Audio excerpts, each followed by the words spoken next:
Hello नमस्कार दोस्तों। देखो, कार्य क्षमता वाले सवाल हैं जो कि एसएससी के एग्जाम, मध्य प्रदेश के एग्जाम और अदर स्टेट के एग्जाम सब में पूछे जाते हैं। ये छोटे से सवाल होते हैं लेकिन बच्चे क्या इनमें कंफ्यूज हो जाते हैं, तो इन सवालों को कैसे समझेंगे वो हम जानते हैं। तो देखिए, ए में कार्य करने की क्षमता बी से 3 गुनी है। देखो, ए और बी है।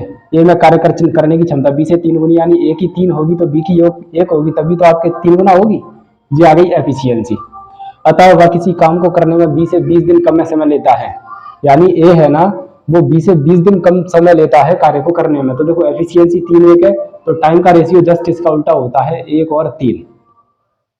अब देखो क्या बोला है कि अतः वह किसी काम को करने में 20 से 20 दिन कम समय लेता है, तो ज्ञात कीजिए कि बी अकेले उस काम को कितने दिन में करेगा। देखो, कम समय लेता है, ज्यादा लेता है, ये हमेशा डिफरेंस को शो करता है। 1 और 3 का डिफरेंस कितना है? 2। तो 2 की वैल्यू कितनी है?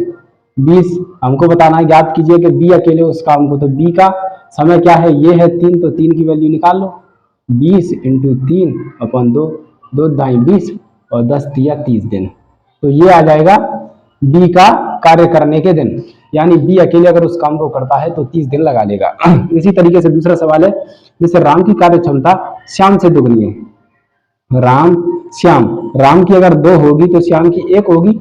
दोनों मिलकर एक कार्य 15 दिन में करता है। देखो, राम 2 कार्य कर रहा है, श्याम 1 कार्य कर रहा है, दोनों मिलकर 3 कार्य कर रहे हैं। 2 1 3। अरे अच्छा, 3 काम दोनों कर रहे हैं डेली और 15 दिन तक ये कर लेते हैं, यानी कार्य 15 दिन में पूरा कर लेते हैं दोनों। तो टोटल कार्य कितना होना चाहिए? 45 कार्य होना चाहिए क्या नहीं? अब उसने बोला बताइए राम अकेले उस काम को कितना दिन में करेगा। तो राम का वैल्यू कितना है? 2 करता है वो डेली, तो 2 का भाग दे दो तो कितना आ जाएगा? 22.5 दिन। तो इस तरीके से इस सवाल का जवाब आसानी से आया जा सकता है। सिंपल से सवाल होते हैं जिनमें कंफ्यूज होते हैं बच्चे।